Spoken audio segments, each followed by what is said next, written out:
Mais avant de développer ces titres, sachez que le chef de l'État a présidé ce mercredi le Conseil des ministres au Palais de la République.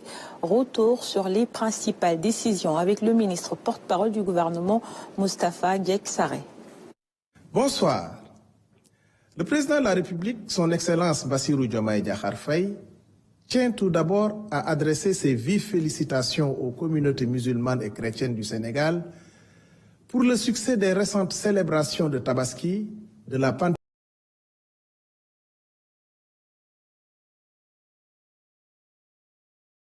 de ferveur spirituelle témoigne de la force de notre dialogue interreligieux, modèle de coexistence pacifique. Le gouvernement est invité à poursuivre son accompagnement pour la modernisation des sites religieux et la facilitation de l'exercice du culte sur l'ensemble du territoire. Le chef de l'État a indiqué sa décision d'instituer annuellement une rencontre nationale avec les guides religieux et les chefs coutumiers. Le chef de l'État a réaffirmé l'engagement du gouvernement en faveur de la souveraineté alimentaire. Face aux pluies abondantes, il a demandé une accélération de la distribution des semences, engrais et matériel agricole, avec une implication renforcée des coopératives communautaires. Le programme national de reconstitution du capital semencier, piloté par l'ISRA, sera consolidé. Par ailleurs, les formations professionnelles agricoles seront développées et les lycées agricoles seront renforcés à l'image de l'École nationale supérieure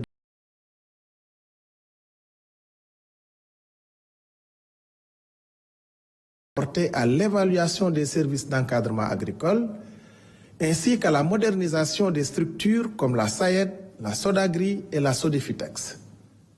Le chef de l'État a également annoncé son déplacement à Saint-Louis les 12 et 13 juin pour une visite économique auprès des acteurs du secteur. Par ailleurs, il présidera ultérieurement le Conseil supérieur d'orientation agro-silvopastorale. Le gouvernement est invité à intensifier se tiendra à Dakar du 30 août au 5 septembre 2025 sous le thème « Jeunesse africaine, fer de lance de la transformation des systèmes alimentaires ». Avec son potentiel maritime exceptionnel, a finalisé sa nouvelle politique maritime en associant tous les acteurs concernés. Le Premier ministre, M. Ousmane Sonko, veillera à l'amélioration des infrastructures portuaires et à la mise en œuvre d'une stratégie renforcée pour la compétitivité de nos ports. La création du Centre national de coordination de la lutte contre la pollution marine sera accélérée sous l'égide de la haute autorité chargée de la coordination de la sécurité maritime et de l'environnement marin. Le secteur touristique, un des piliers de notre économie, fera l'objet d'une réunion interministérielle pour redynamiser son développement avec l'appui de la SAPCO et des investisseurs privés. Le président de la République participera à la conférence sur la Palestine à New York du 17 au 19 juin, puis au sommet de la CEDEAO à Abuja le 22 juin 2025. Au 19 juin, puis au sommet de la CEDEAO à Abuja le 22 juin 2025. À l'entame de sa communication, le Premier ministre est revenu sur les conclusions des travaux de la commission de relecture des contrats et conventions de l'État qui ont révélé des dysfonctionnements graves. Cette situation révèle des lacunes inacceptables dans la gestion de la commande publique, pourtant essentielle au fonctionnement des services publics et à la réalisation des projets nationaux. Le chef du gouvernement rappelle avec fermeté l'impératif de respecter scrupuleusement le Code des marchés publics, le Code des obligations de l'administration et la loi sur les partenariats publics-privés. Pour y parvenir, le gouvernement renforcera les compétences des acteurs concernés via des formations permanentes, couvrant toutes les étapes des marchés publics de leur préparation à leur évaluation, dans le but de garantir la transparence, l'égalité de traitement et l'efficacité conformément aux principes d'intérêt général. Désormais, la maîtrise de la commande publique sera un critère d'évaluation des responsables des entités publiques et parapubliques.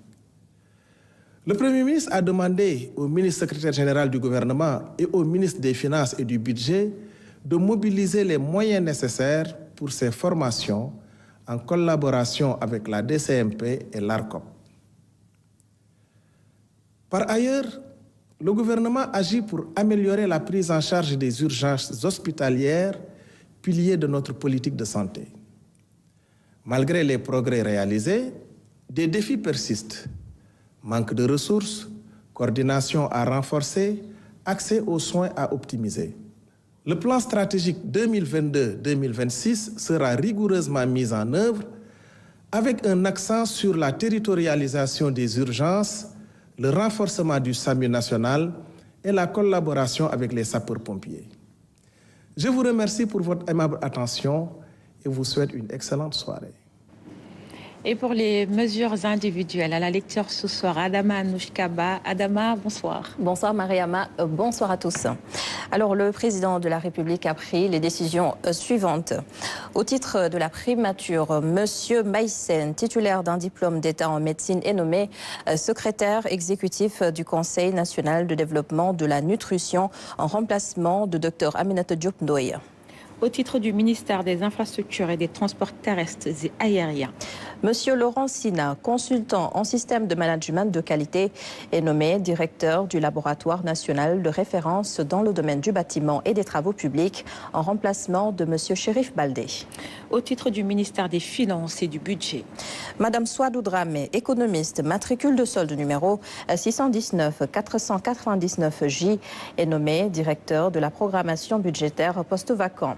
Monsieur Serine Cheikh Mbegere, conseiller en planification, matricule de solde numéro 603 378E, est nommé directeur de l'ordonnancement des dépenses publiques en remplacement de Monsieur Sambafal, appelé à d'autres fonctions.